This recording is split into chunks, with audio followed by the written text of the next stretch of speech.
Primary elections are underway in 5 states today. That's right. The outcome of these races will have big implications for the future of both political parties. Voting is underway in Pennsylvania, North Carolina, Idaho, Kentucky, and Oregon.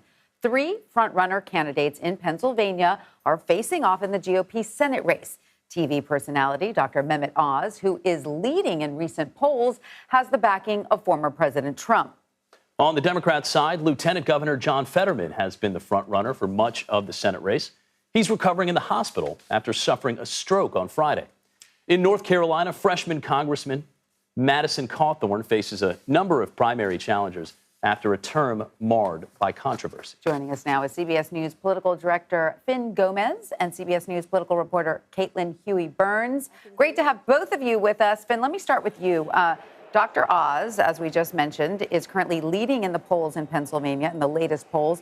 But candidate Kathy Barnett has made a surprise late surge. What can we attribute to that late-hour surge, and do you think she has a real chance?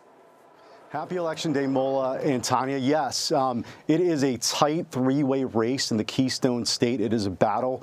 We are seeing in the latest polls that it's really just right there at the top of the heap. Everyone's competing against each other. But Kathy Barnett has been fueled in the last few weeks by her anti-abortion platform and her 2020 election denialism. But because of her ultra-MAGA stance, if you will, we're seeing her rise and really appeal to this MAGA base in Pennsylvania. And yes, does she have a chance? She does have a chance. According to the latest polls, as a reference, if you saw the latest Emerson poll, she's just right behind Dr. Oz and right next to McCormick. So we're expecting a late night tonight. We think that it could really be any one of these 3, but it is a tight race there. And really, just in the last couple days, yesterday there was new images unearthed of Barnett from January 6th. We know that she attended the January 6th rally, but we saw new images confirmed by CBS News of her marching along the Proud Boys on the way to the Capitol. Yesterday, CBS News caught up with her in Scranton, Pennsylvania. She denied that she ever entered the Capitol, and she said she was there to support former President Donald Trump. Now, Donald Trump has not supported her and has endorsed Dr. Oz, as you've mentioned, and he's even put out a robocall criticizing her and sort of asking about her background. So this is a really interesting race. It really could be any of these 3. Caitlin, as we know and as we mentioned, Lieutenant Governor Fetterman is in the hospital after suffering that stroke on Friday. His campaign says he and his wife will attend his election night party, showing some confidence in their chances. What impact, if any, do you think that his hospitalization, his stroke, could have on this race? And what are the chances of any other Democrats in the race at this point? Yeah, Mola, this is just going to show how, interesting these Pennsylvania races really are.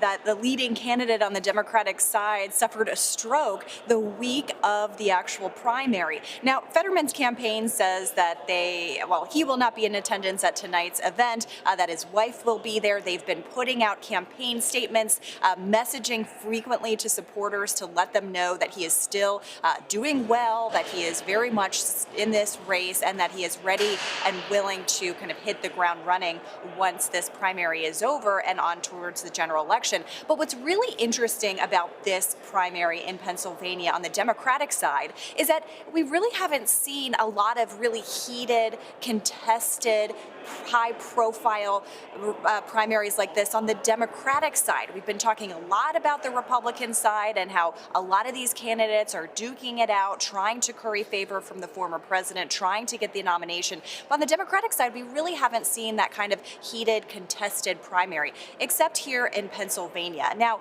while Fetterman is leading, it really gives a big question for the Democratic Party. We talk a lot about where the Republican Party is going, but the same could be posed to the Democrats as well.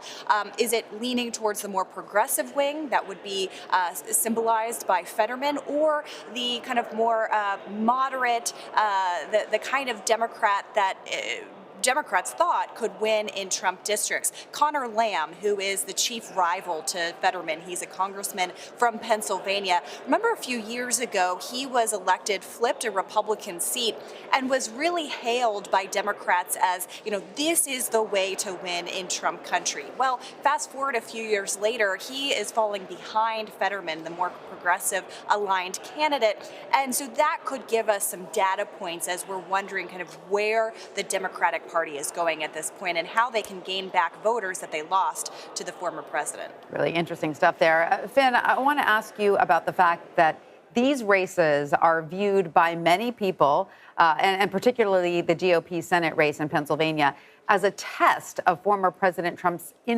continued influence over Republicans. What races has he specifically waded into, and what's at stake here for the former president? Yeah, you're absolutely right, Tanya. The Pennsylvania battle is really about Trump's impact and influence on this primary, but you're seeing it throughout the national landscape.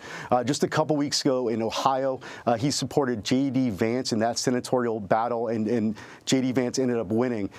Tonight, we're going to see if his backing of Dr. Oz will be enough to push the TV personality to victory. But also, if you look at next week in the crucial state, battleground state of Georgia, the Peach State, if you look at the gubernatorial primary there, David Perdue, the candidate he backed, is actually behind Brian Kemp in that race. So it really is. You're seeing these tests of Trump's continued impact on these races and across the national spectrum. If he loses tonight, and he loses in Idaho, where he's backed the lieutenant governor there against the governor in that Republican primary, and he loses again, and if Perdue loses, as is expected next week in Georgia, you could be seeing significant losses and questions about his continued impact. However, I would say Donald Trump still has a significant hold on the Republican Party, but we're really seeing this as a test, and we're watching closely. Caitlin, North Carolina Congressman Cawthorn is facing a number of challenges for his House seat.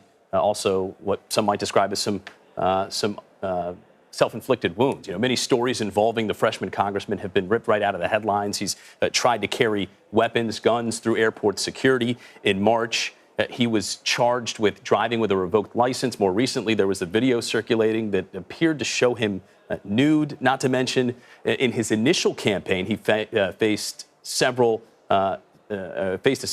misconduct allegations. The congressman has former President Trump's backing. That proves to be important in these races. Will that be enough to overcome some of these missteps and these allegations and get him reelected? Yeah, Mola, that's the big question heading into this primary. As Finn mentioned, we're looking at all of these races to see the test and endurance of Trump's endorsement. That will again be put to the test today in North Carolina. You gave that long laundry list of transgressions of Madison Cawthorn. Some of those headlines you can't make up. And what that has led to is a really interesting dynamic in North Carolina in his district, where you have lots of local Republicans kind of banding together to try to take him down. And so this could set up a test of kind of that local Republican traditional power in the state versus the Trump endorsement. Now, Trump has not only endorsed him, but has, come out and said that he believes that Cawthorn should win, that he has been maligned. Tom Tillis, the junior senator from North Carolina, has been actively campaigning against Cawthorn, supporting the state senator there. So an interesting test of intra-party dynamics. All right.